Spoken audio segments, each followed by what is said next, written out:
commencer. En ce qui concerne ce que vous voulez, les rançons, j'aimerais être très clair ici. Je ne me rappelle pas, puisque avant j'étais aussi avocat, je ne me rappelle pas dans notre législation une jurisprudence qui démontre que ni le code pénal, ni le code de procédure pénale, encore moins le code militaire, n'a donné la possibilité à notre État de demander des primes à la recherche d'une personne, etc. C'est illégal. Et donc, vous savez qu'un ministre ne peut poser des actes qui engagent l'État légalement seulement en vertu de la loi financière et budgétaire. Et je ne me rappelle pas que dans notre budget, il y a eu une rubrique dédiée à lancer les appels de rançon pour les individus. Donc ça, je pense que c'est plutôt une affaire personnelle qui n'engage pas le gouvernement. Parce que c'est illégal, ce n'est pas prévu par la loi. Voilà ce que je peux dire. Voilà, merci. Bonjour, chers collègues. C'est l'honorable Kilala Pépito. J'ai signé cette pétition par ma propre conviction. Parce que je me sentais marginalisée. Mais en même temps, en l'ayant signé, je me posais des questions. Qui était réellement derrière notre pétition? Je n'ai pas encore trouvé des réponses. Aujourd'hui, en me levant, je vois qu'il y a une autre pétition où il y a déjà des signatures. Ça s'éboutique à quel moment, avec quel personnage, et pour que seuls les élus apposent leur signature. Je commence à être préoccupé également de la suite du bureau. Quelle est la suite du bureau? Parce qu'on ne veut pas le savoir aujourd'hui. Je pense qu'il faut vraiment te sauver en tant que frère. Boye bake biso nyonso. Tobunda bitumba ndenge moko biso nyonso toyebi pasi élection. Po tendance ezobima déjà elo na groupe. Eza tendance moko ekopesa biso elonga atambala moko te. Pourquoi? Parce que vous voulez emprunter 1000 chemins. Quand je suis venu voter la pétition, quand je suis venu signer cette pétition-là, j'avais posé la question de savoir pourquoi ce n'est pas tout le bureau qui tombe. L'honorable Yuma m'avait répondu que nous allions nous fragiliser parce que Mbo Swazaki Nabatou, parce que premier vice-président Saki Nabatou. C'est quoi réflexion, ils ont sauté. Batouana Baza est sauté. Mais il est dit que qui trop embrasse mal être. Si vous avez bien suivi la plénière d'hier, la salle est divisée. Tout le monde, tous les élus ne sont pas pour le départ de l'honorable Vital. On n'est même pas encore arrivé au vote, où tout peut se décider en dernière minute. On embarque vers un autre navire. Ça sera vraiment décevant parce que nos électeurs nous observent et vous avez humiliant, surtout pour moi personnellement qui suis femme. Je ne veux pas suivre 1001 chemins. Revenons à la raison, faisons une chose, faisons le bien pour que tout remporter dans le lot. Mieux vaut un tien que beaucoup, dit-on. Tout soit dans ta et l'eau moko. Allez, to bandi na chemin musu suzoke oza possible. Ce qui majorité à bureau ici est tombée. Et comme il a déjà bon, vous avez faussé, vous aurez dû le faire une bonne fois et le faire bien. En quoi est-ce que l'honorable Mbosso est mieux que les autres? Je ne trouve pas. Hein. Il y a une lecture qui est cachée que vous ne dévoilez pas. Mais si vous ne la dévoilez pas aujourd'hui, vous finirez par la dévoiler. Et ben, ça sera la catastrophe pour nous. Hein. Merci, bonne journée. Moi, je vais déjà à l'Assemblée. Je ne viens pas dans des restaurants. Je commence à être fatigué. Merci. Normal. Qui remplacerait quand même? À part Bitakoué. Qui? Je dis qui? Les bureaux. Ou alors? Les bureaux d'âge peut-être. Pardon? Les bureaux d'âge peut-être. Non, les bureaux d'âge n'a qu'à organiser les élections. Et Bitakoué serait le candidat. Le candidat idéal. Idéal. À quoi servirait alors la commission spéciale? Aujourd'hui, si Ouvira tombe, que devient la République de Mouavico? Les rebelles seront à Colosie dans moins de 24 heures, 72 heures. Et s'ils sont en Colosie, le monde entier, c'est que Colosie, c'est la richesse. principal de ce pays. Et il passerait par le Kasaï, le Kasaï oriental, le Kasaï central, le Kasaï oriental et le Kasaï Toko. Pour être à Kwilu et pourquoi pas ici à Kenge et atterrir à Kinshasa.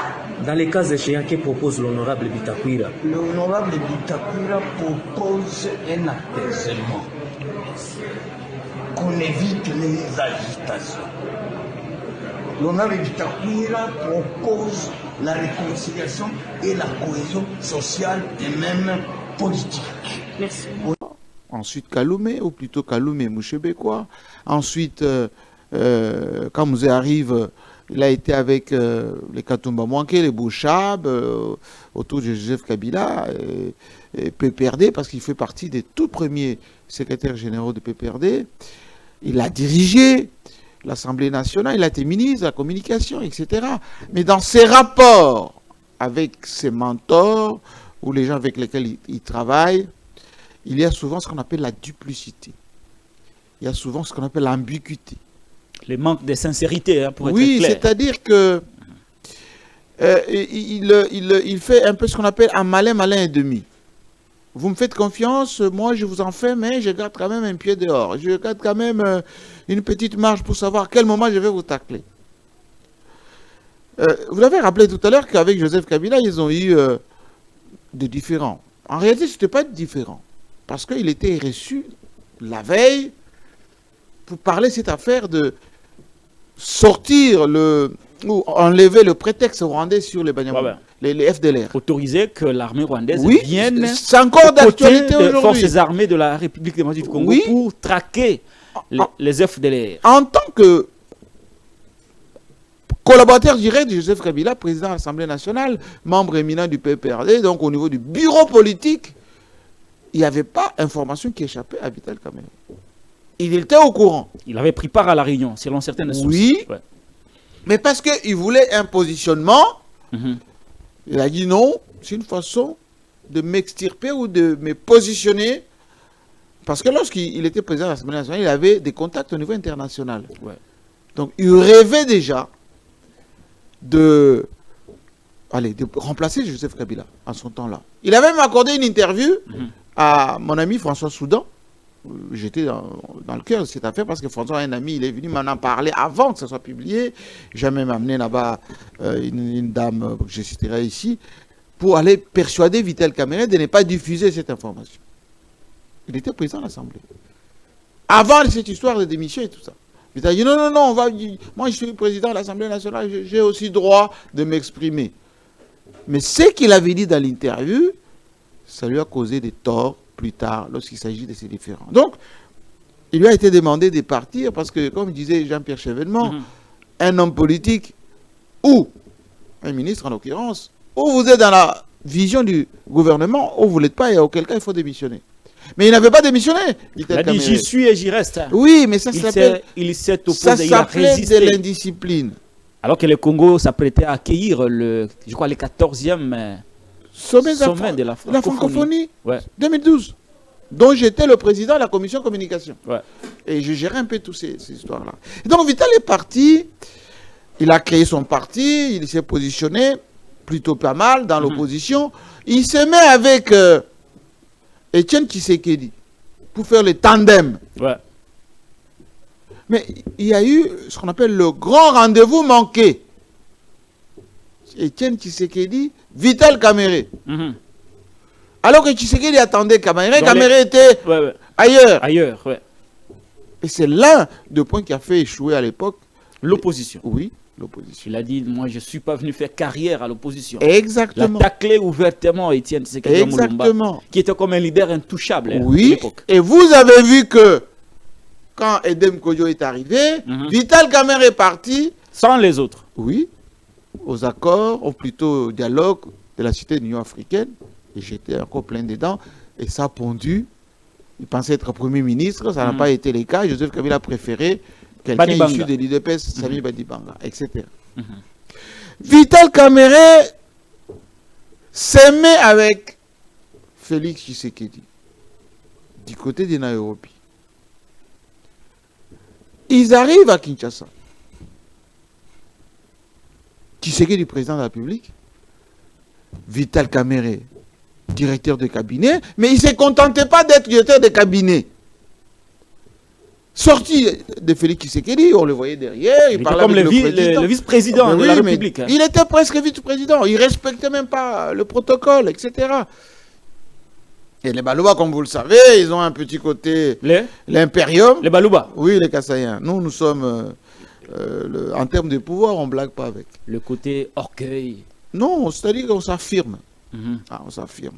C'est là gêné le président de la République. Ça l'a gêné, mais comme... il soit en lumière, alors qu'il n'était que le DIRCAB. C'est comme quelqu'un qui avale ses couleuvres. Tshisekedi, vous pouvez le gratter maintenant, il fait profil bas. Il est doux, conciliant. Oui, non, il n'est pas doux.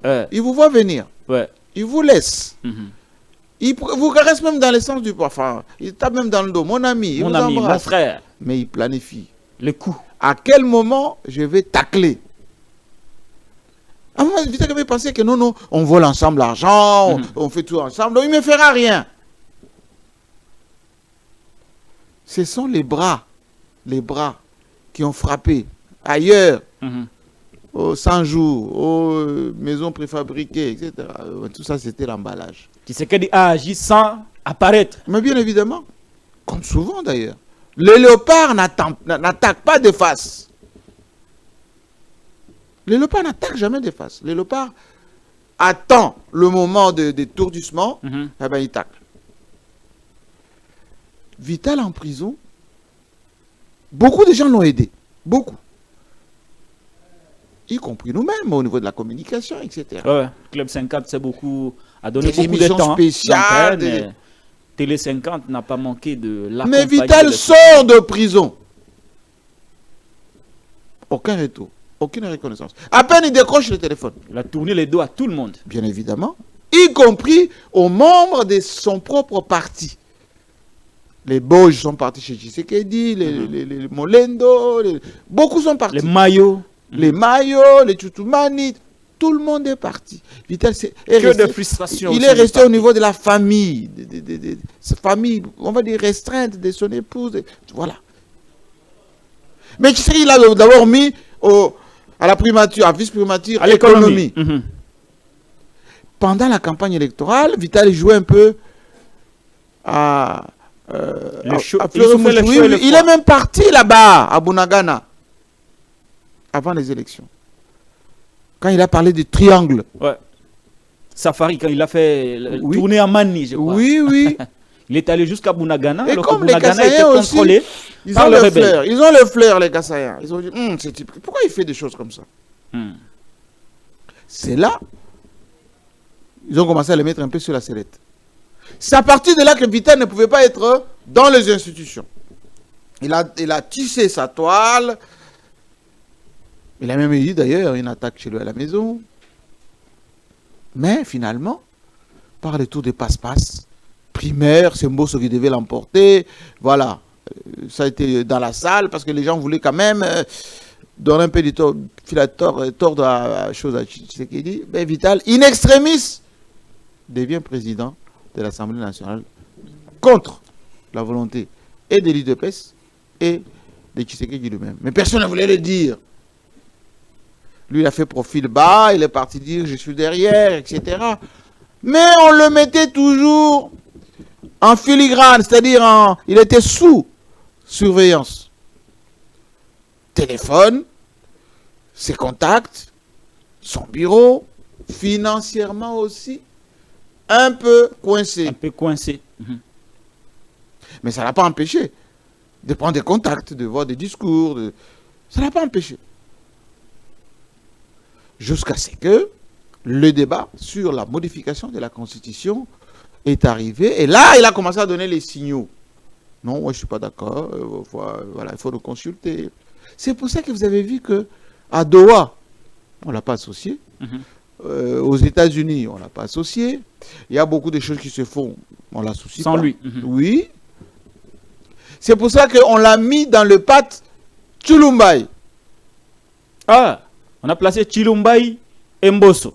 D'abord Tshilumbai. Tshilumbai. Parce que Vital avait attaquer Mbosso d'une manière alors violente. En pleine plénière, vous avez vu ce qu'il a...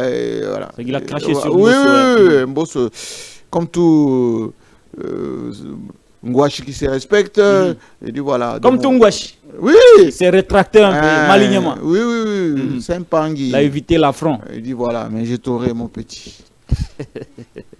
Aujourd'hui, les dés sont jetés. Il va sauter Vital Kamerhe. En fait, ce qui est mis en place, c'est que ce n'est même pas un Kassaïen qui sera président de l'Assemblée nationale. On va mettre quelqu'un soit de l'Est. Voilà. L'objectif est de contrôler le Parlement. Au Sénat, il n'y a pas match. Donc, Sama il joue les jeux, etc.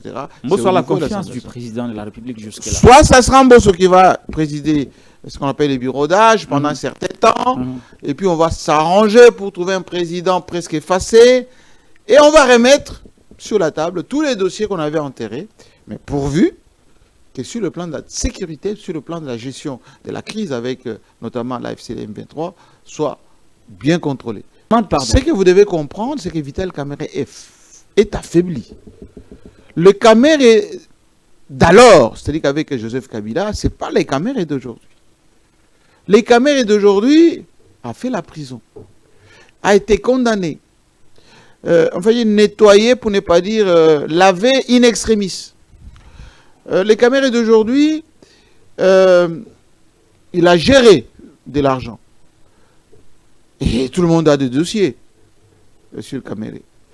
Les Kamerhe d'aujourd'hui n'a plus de membres au niveau de son parti, des vertébrés, comme alors les Kangoudia, les Bitakwira, oui, les Bitakwira, les Lubaya, non, c'est fini ça, Kamerhe. Il avait la crème, lui. Hein. Kamerhe est resté avec les jeunes gens, oui, les jeunes gens, un peu sa famille.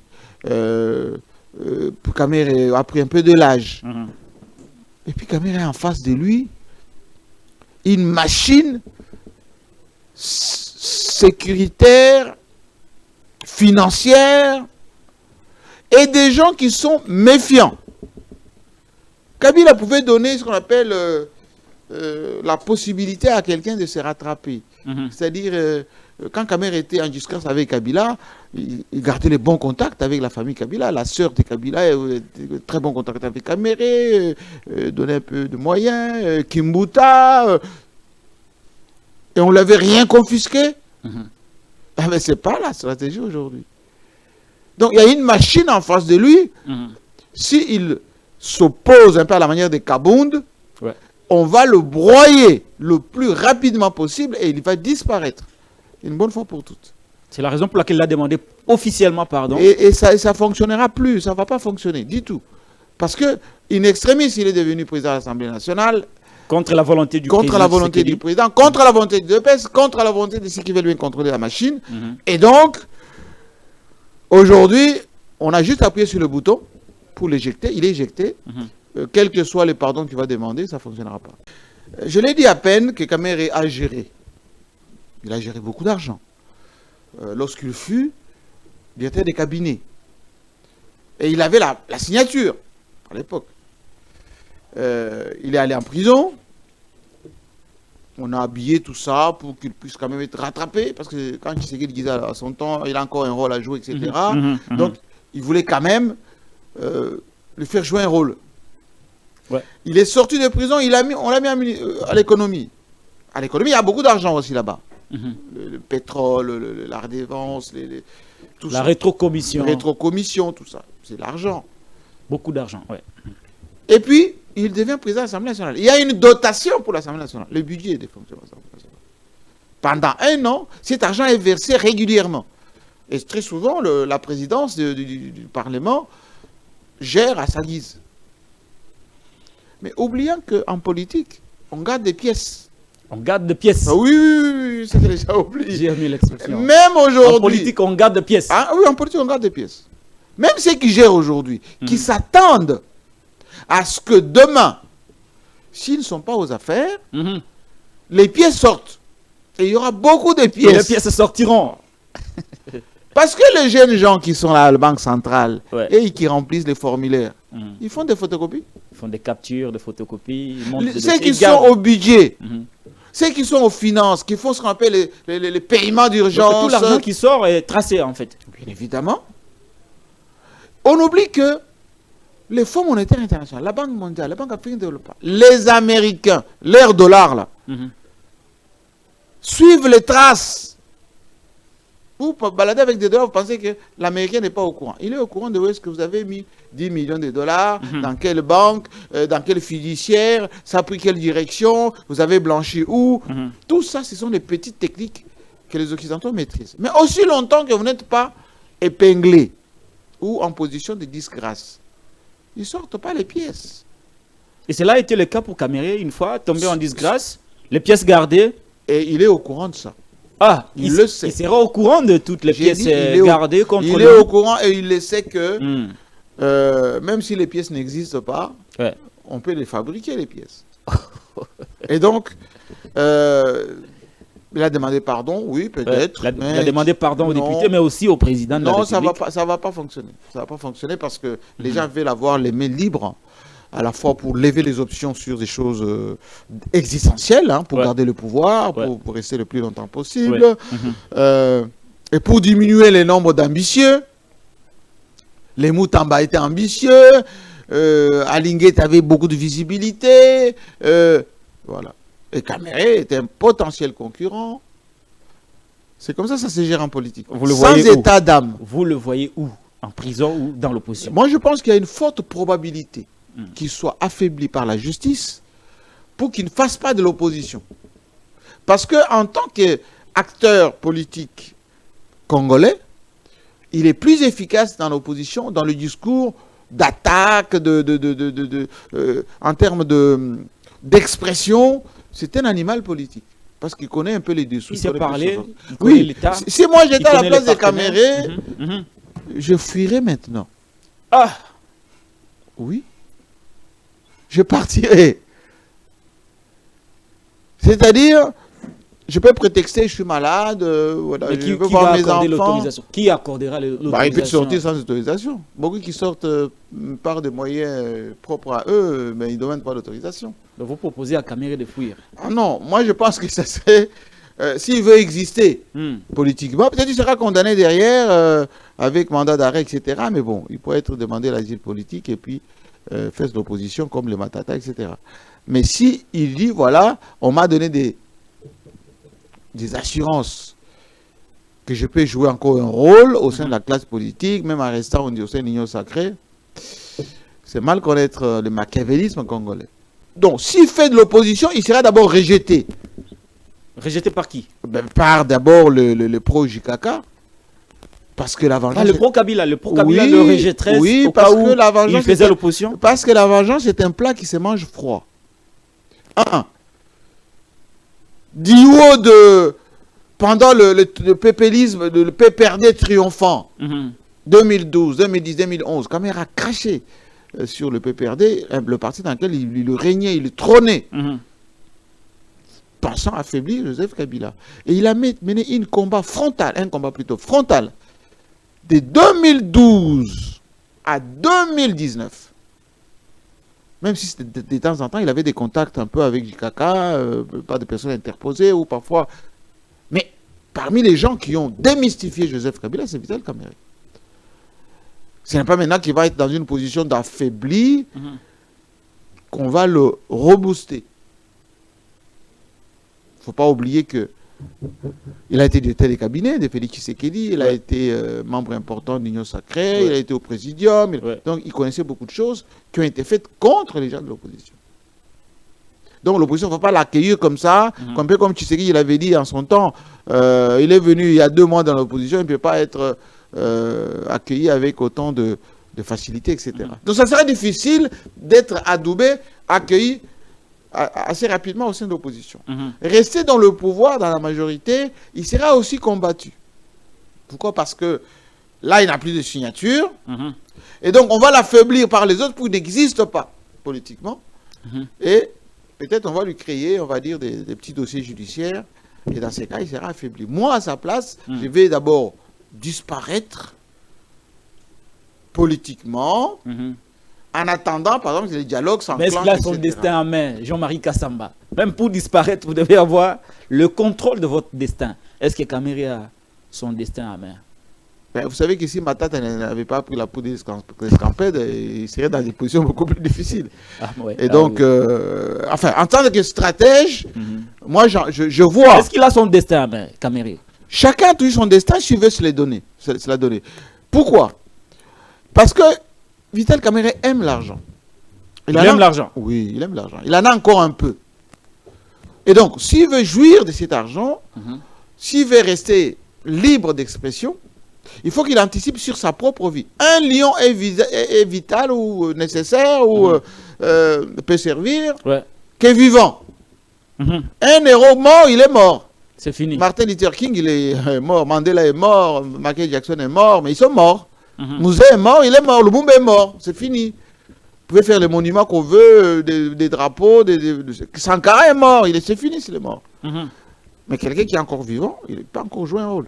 Puis, vous savez, moi au Congo, tous les superlatifs là que vous avez toujours adouber les gens, esprit extraordinaire, brillant, etc. Quand on voit les résultats, il y a de quoi se poser des questions sur l'efficacité de tel ou tel qualificatif, superlatif, etc. À quoi ça sert la politique? La politique, ça sert, un, à avoir des résultats, deux, à durer dans le temps, mais aussi à réaliser des choses qui restent indiscutables. Donnez-moi quelque chose que Vital Kamerhe a déjà fait qui reste indiscutable. Je ne réponds pas aux questions, Jean-Marie Kassamba. Il n'y en a pas. Ouais. On va vous dire pacificateur jusqu'au bout. Ça, c'est un truc que les musiciens lui ont collé sur la peau. Ça n'a rien à voir avec un atout politique. Hein. Non. Il a été président de l'Assemblée nationale, mais on disait il gérait très bien l'Assemblée nationale, etc. Il est faiseur de roi. Oui, mais faiseur de roi, ça veut dire quoi, faiseur de roi? Qu'il se fasse lui-même roi d'abord. Lui, il a dit que c'est lui qui a fait des Kabila ce qu'il est aujourd'hui. Enfin, c'est lui qui a fait ce qu'il est devenu aujourd'hui. Impossible, c'est faux. Kabila est un fils de Macky Sall, stratège comme son père. Ils ont été dans la brousse, ils ont combattu armes à la main, ils ont fait les révolutions jusqu'à Kinshasa. Il a géré le pays pendant 18 ans, dont la moitié, Vital Kamerhe n'était pas à ses côtés. On ne peut pas dire qu'il a fait Kabila, non. Donc c'est un faux faiseur de roi, d'après vous. Tshisekedi, c'est le fils de son père. Tshisekedi, c'est l'un des rares fils de Etienne Tshisekedi qui a fait la politique et qui a fait de la stratégie pour arriver au pouvoir. Et il est arrivé au pouvoir, il est aujourd'hui dans son deuxième mandat, il est en train de se faire de la place. Et donc Kamerhe n'est pas faiseur de roi. Kamerhe, il se met souvent avec ceux qui ont le pouvoir, il se positionne pour une certaine visibilité. Mais il n'est pas faiseur de roi. Et il en tire bénéfice souvent. Très bien.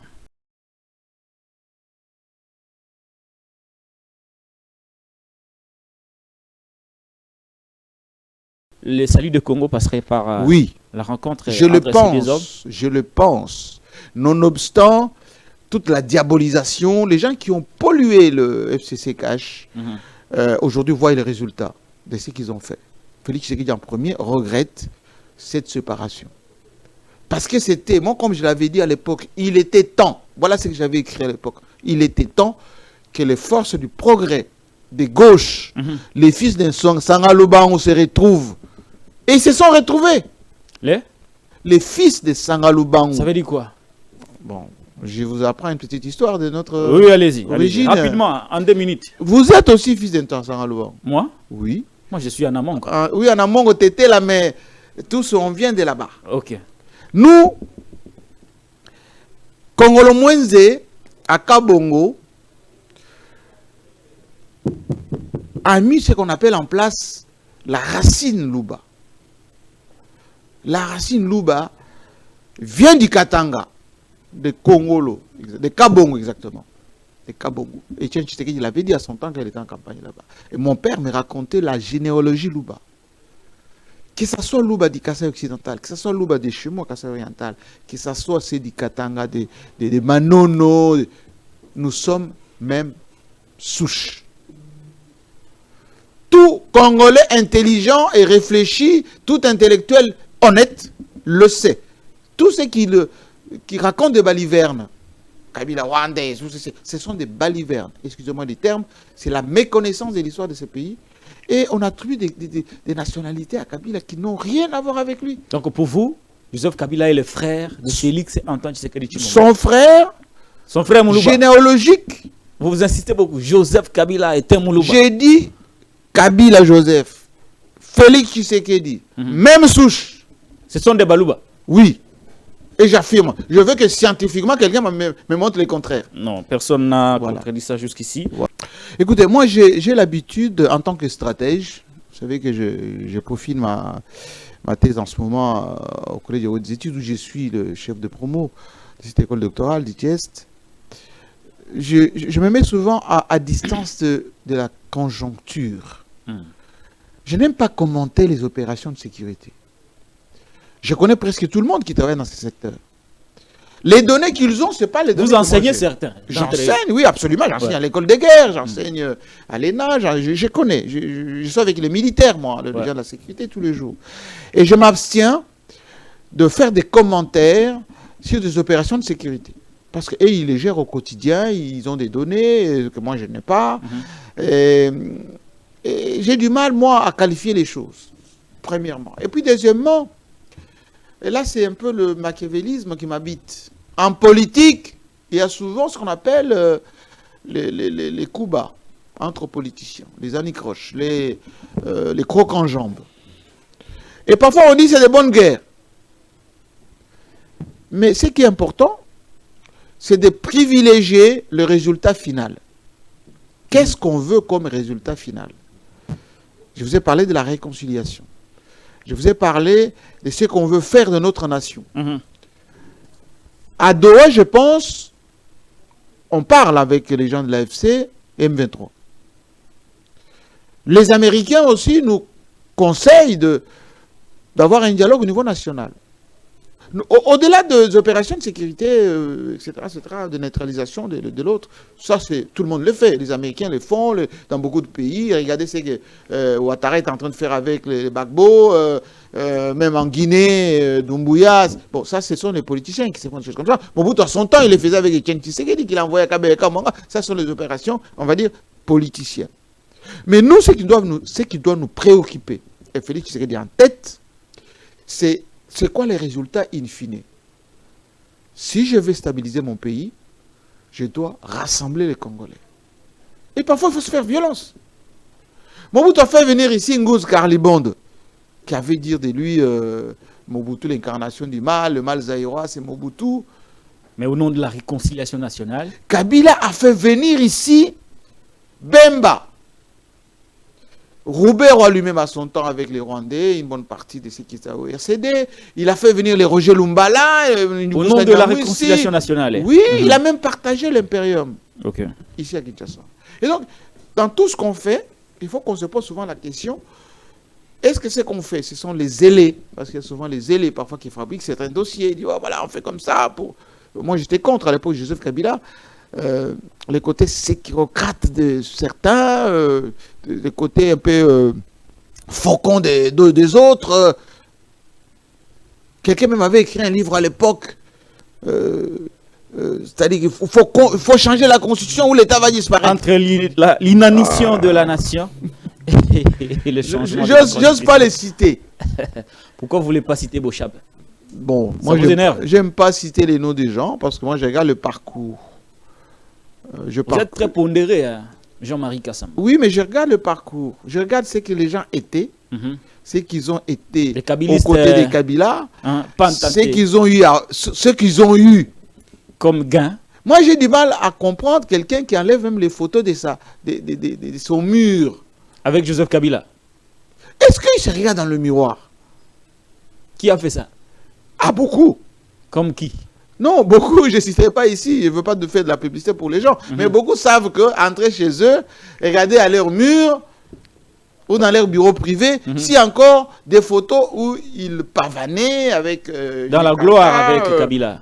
Oui, mais vous avez envoyé vos enfants à l'école grâce à ces messieurs. Vous avez acheté des véhicules, des maisons dans lesquelles vous habitez encore.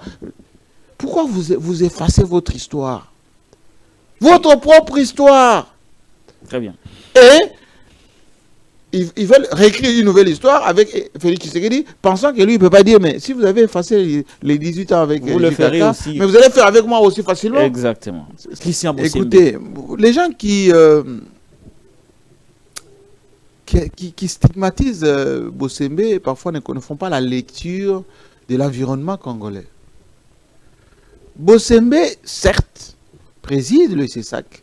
C'est un jeune frère que j'aime beaucoup, juriste de formation. Mais il a les trois. Il a à l'étroit. À l'étroit, qu'est-ce que ça veut dire? Il est entre autant de murs qui n'a pas suffisamment de marge de manœuvre pour se mouvoir en tant que juriste, en tant que président d'une institution d'appui à la démocratie. Et c'est parfois contre son gré. C'est quelqu'un de très équilibré. C'est un coach par ailleurs. Hein? Bossembe. Oui, c'est un coach. C'est quelqu'un qui forme même, suit ses interventions. Il est très équilibré. Mais, dans quel environnement sommes-nous? Même la justice. Moi, je prends avec beaucoup de magistrats. Beaucoup souffrent. Injonction. Mais on peut s'émanciper quand même, non? Non, mais je veux dire, mais c'est compliqué. Monsieur le vice-président, vous avez été vice-président. Exactement. C'est difficile, pourquoi? Parce que mais ici, je suis journaliste. Quand on vous demande présentateur de faire des émissions ou de faire des missions, soit vous démissionnez, soit vous essayez d'exécuter. Moutambaneyi pour son compte. Hein? Ah ouais. Moi, je conseille souvent que les gens se posent cette question. Mon excès de zèle aujourd'hui, mon application de tel ou tel ordre aujourd'hui, j'ai moins de 50 ans. Quelles seraient les conséquences demain? Plus tard. Quelle image on gardera de moi? Qu'est-ce que je vais laisser à la postérité? Parce qu'il y aura toujours la postérité, qu'on le veuille ou non. Parce que même ceux qui posent des actes aujourd'hui oublient souvent que si ce n'est pas eux, mais ça sera leurs enfants, ça sera les leurs qui seront épinglés, stigmatisés. Et donc, je ne conseille pas cette pratique de restriction des libertés, de marge. Mais vous reconnaissez par ailleurs qu'il y a beaucoup de dérapages actuellement. Mais il y a plus que dérapages. Il y a des choses qui ne sont pas du tout constitutionnelles.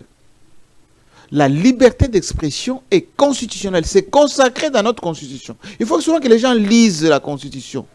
Mais la liberté n'est pas synonyme de libertinage. C'est là la différence. Ouais. C'est là la différence. Lorsque vous voulez qu'il n'y ait pas de dérapage, il faut que ces dérapages ne soient pas d'un seul côté. Ouais. Vous pouvez insulter les opposants autant que vous voulez. Sans être sanctionné. Mais on criminalise les gens. On les insulte même dans leur propre chair, dans leurs enfants, leurs femmes. Et on ne fait rien. Mais il suffit que l'autre essaie de donner un autre son de cloche. Et là, c'est le foudre qui défend sur lui. Mais l'opinion regarde. L'opinion nationale, l'opinion internationale, l'histoire s'écrit. Et c'est pour ça que j'ai dit, il faut toujours que les gens se posent cette question. Est-ce que la roue s'est arrêtée? Non. La roue, elle tourne. Il faut essayer de tourner avec la roue en faisant le moins de dégâts possible pour que vous puissiez survivre à l'après-roue ou à l'après le tour. Moi, je pense que notre pays a beaucoup de chances d'avoir un peuple qui n'est pas conflictuel, qui n'est pas... un peuple hospitalier, comme on a... Oui, c'est un peuple qui n'en veut pas trop à ses dirigeants. Ailleurs, pour peu. Mais regardez au Népal, ce qui se passe au Népal. Regardez dans le pays du Sahel, ce qui se passe là-bas. Au Maghreb également. Non, au Maghreb, monsieur. En France même, en France. Mais nous avons un peuple congolais qui souffre énormément, qui n'a pas de... Moi, souvent, quand je vais à la cité, je vais par exemple à l'aéroport, sur le chemin de l'aéroport, je vois les populations, des masses de gens à pied. Ça vous choque, hein? Non, mais moi, non seulement ça me choque, mais ça m'attriste.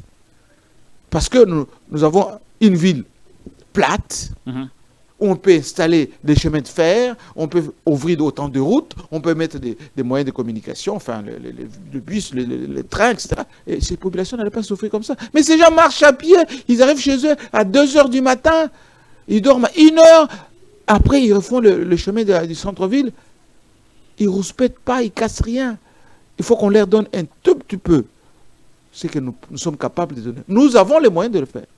Il a marqué son temps, et largement marqué son temps. Le Congo a besoin aussi des hommes comme Alinguete. Dommage, on l'a mis à la retraite le plus tôt possible. Enfin, c'était peut-être le temps. Moi, je donne la chance à ceux qui sont là de relever le défi. J'ai échangé avec le nouveau inspecteur qui est l'ami et frère d'Alinguete. Ils ont grandi ensemble, ils ont fait des choses ensemble, etc.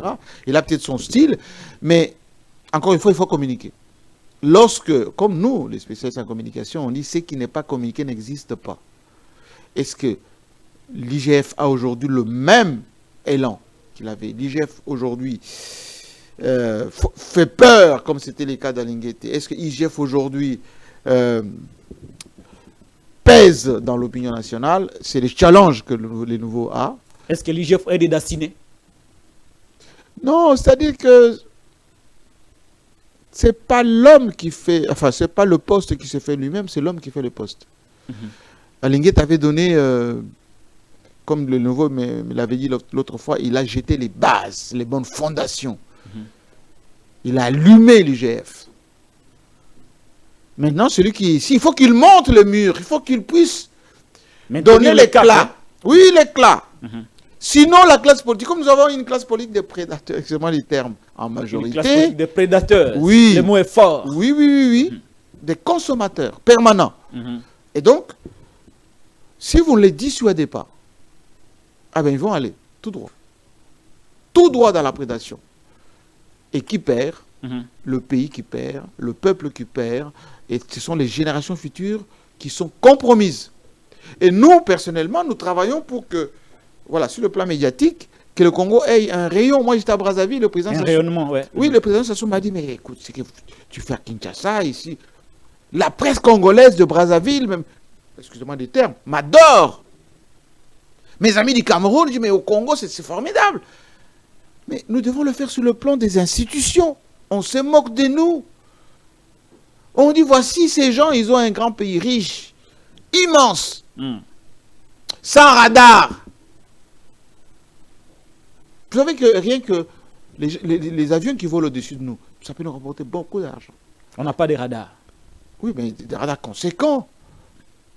Ce qui arrive à notre président, c'est criminel, excusez-moi les termes. Laisser notre président pendant 40 minutes. Moi, je devais commencer par arrêter le ministre des Transports, le ministre de... Tous ces gens-là. Arrêtez Bemba.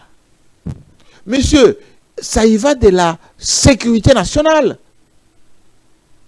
Un président blessé, mort, c'est un pays en chaos. Très bien. Mais Tshisekedi est resté père, philosophe, calme. Père de famille. Mais n'oubliez pas que lui, il n'agit pas, pas dans le feu de l'action. Hein. Il attend. De mon point de vue, il n'y a pas meilleur gouverneur que cette dame. Il n'y a pas meilleur gouverneur que Oui, ben, justement un. Citez-moi un. Il n'y a pas meilleur gouverneur que Fifi Masuka. Voici le Lolaba que je connais moi, depuis 20 ans. Cette dame est arrivée, elle était vice-gouverneur avec Mouyej à son temps. Qu'est-ce qu'on n'a pas dit sur elle? Incompétente, dilettante, frileuse. Mouyej avait jeté les bases, c'est indiscutable, avec Joseph Kabila. Elle est venue, elle a poursuivi avec ce que Mouyej a fait, elle a amplifié. Allez au Lolaba, vous allez voir. La voirie aux normes, vous allez voir, même la CENI a un siège, le palais de justice, elle est en train de construire 2e gouvernorat. Alors que dans certains gouverneurs, le gouverneur travaille dans les bicoques. C'est anecdotique, lui, Lou. Et Est-ce que les gens ont parlé des boulevards qui sont faits là-bas, des désenclavements de cette province? Non? C'est quoi l'objectif des visites Louilou? Avec des images Oui, mais ce sont des nostalgiques, ce sont des, excusez-moi les termes, des pêcheurs en eau trouble qui essayent de salir maladroitement ce qu'a fait Fifi Masuka, mais qui fassent autant pour eux dans ce qu'ils ont comme responsabilité. C'est bien beau de critiquer ces dames qui travaillent au jour le jour, qui a mobilisé même des investisseurs au niveau international. Citez-moi un autre gouverneur qui est parti au Canada, aux États-Unis, en Afrique du Sud, qui a ramené des gens pour faire des choses dans sa province. Merci beaucoup, Jean-Marie Kassamba.